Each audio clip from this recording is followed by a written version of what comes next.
ॐ सर्वकल्याणधातारां सर्ववापत्कनमारुतम् अपारकरुणामूर्तिम् आञ्जनेयं नमाम्यहम्।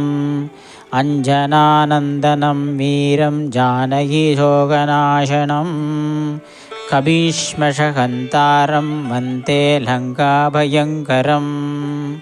आञ्जनेयमतिपाटलाननं काञ्चनाद्रिकमनीयविग्रहं पारिजाततरुमूलवासिनं भावयामि भवमाननन्दनं। यत्र यत्र रघुनाथकीर्तनं तत्र तत्र गुरुमस्तकाञ्जलिं बाष्पवारि परिपूर्णलोचनं मारुतिं नमत राक्षसान्तकम्। ॐ मनोजवं मारुततुल्यवेगं जितेन्द्रियं बुद्धिमतां वरिष्ठं वातात्मजं वानरयूथमुख्यं श्रीरामदूतं शिरसा नमामि। बुद्धिर्बलं यशोधैर्यं निर्भयन्तम् अरोहता अजाड्यं वाग्बडुद्धं च हनुमत्स्मरणात् भवेत्। असाध्यच्छातकस्वामिन् असाध्यं तव किं वदः। रामदूतकृपासिन्धो मद्कार्यं साधय प्रभो।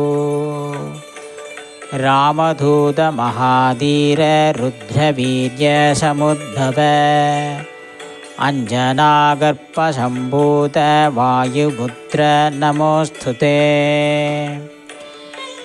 ॐ ऐं ह्रीं श्रीं हनुमते रामदूताय लङ्काविध्वंसनाय अञ्जनागर्भसम्भूताय शाकिनी विध्वंसनाय किल किल भूकारिणे विभीषणाय हनुमद्देवाय ॐ ऐं ह्रीं श्रीं ह्रां ह्रीं हूं फट् स्वाहा। ॐ नमो भगवते आञ्जनेयाय महाबलाय श्रीहनुमते स्वाहा। ॐ आञ्जनेयाय विद्महे वायुपुत्राय धीमहि तन्नो हनुमत् प्रचोदयात्। ॐ तत्पुरुषाय विद्महे वायुपुत्राय धीमहि तन्नो मारुति प्रचोदयात्। जय श्री राम।